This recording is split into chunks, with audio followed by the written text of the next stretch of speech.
Почитувани граѓани, почитувани медиуми, соочени со корона кризата која со себе донесе сериозни предизвици, пред се здравствени, но и економски последици, за кои свесни сме дека ќе остава значителни штети во економијата, владата подготви пакет економски мерки со цел ублажување на последиците. При тоа, водевме сметка за сите аспекти и сите погодени од неа. Правејќи ги анализите, дојдовме до бројки на загрозени работни места и загрозени компании кои не се така мал број. Поточно, тој опфаќа помош за најмалку 250.000 работници и околу 35.000 компании, што е скоро 50% на регистрирани правни субјекти во приватниот сектор. Пакетот економски мерки вреден 200 милиони евра овозможува директна помош за сите кои се погодени од кризата, за работниците, за стопанството, за микро, малите и средните предпријатија, за дуќаните, за наичиите, за спортистите и уметниците и за сите граѓани кои се дел од неформалната економија.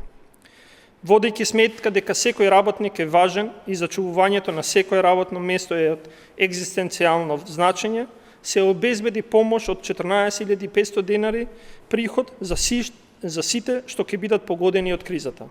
Но и по принципот на солидарност, намалување на платите на ниво на исто така 14.500 денари на сите функционери од јавните државни институции.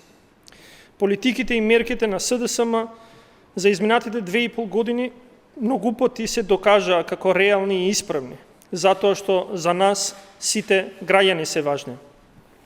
И додека повторно и во најголемата глобална криза од која не е поштедена и нашата држава, Социјалдемократскиот сојуз на Македонија предлага сет мерки кои офаќаат поголем број на граѓани погодени од кризата.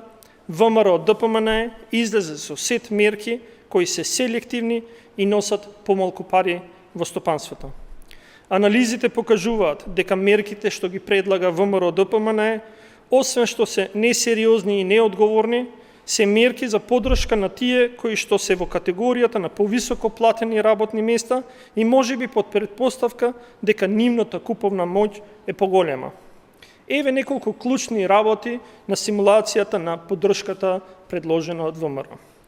Бројот на работни места кои што е таргетиран од наша страна е 250.000 вработени. Или под предпоставка дека се ова сите вработени кои добиваат плата до 20.000 нето. Ние би го поддржале со 60 милиони евра месечно, а додека со моделите на ВМРО ДПМН таа поддршка е значително пониска.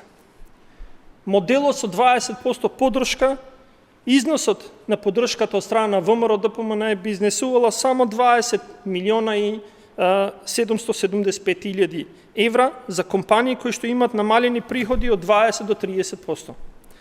Моделот од 30% поддршка, износот на поддршка е само 31 милион за компании кои што имаат намалени приходи од 30 до 40%. Моделот од 40% поддршка, предложен од ВМРО ДПМН, износот на поддршка на компаниите и на вработените би било само 41 милион. И тоа за сите компании кои што имаат намалени приходи од 40 до 50%.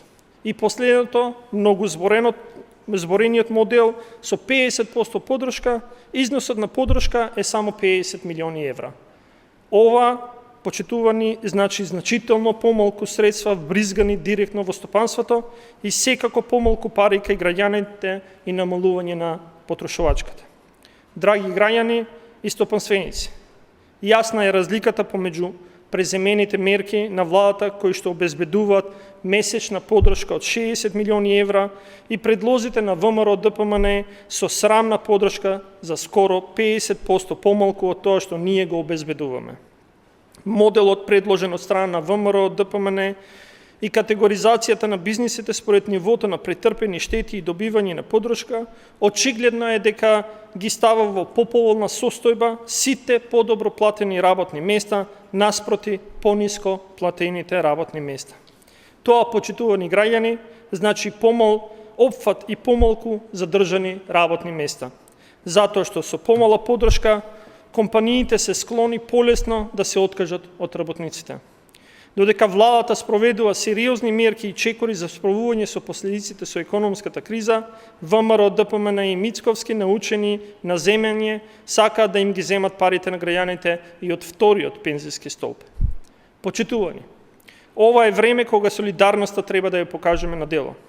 И токму поради принципот на солидарност, даваме таму каде што нема, на работниците, стопанството, самостојните вработени, спортисти, уметници, кратиме таму каде што можеме, непродуктивни трошења и намалување на платите, односно солидаризирање. Силно веруваме дека само заедно, сплотени и по принципот на солидарност, ќе успееме да се избориме со сите предизвици кои се поставија пред нас. Никој не е сам и никој нема да биде заборавен.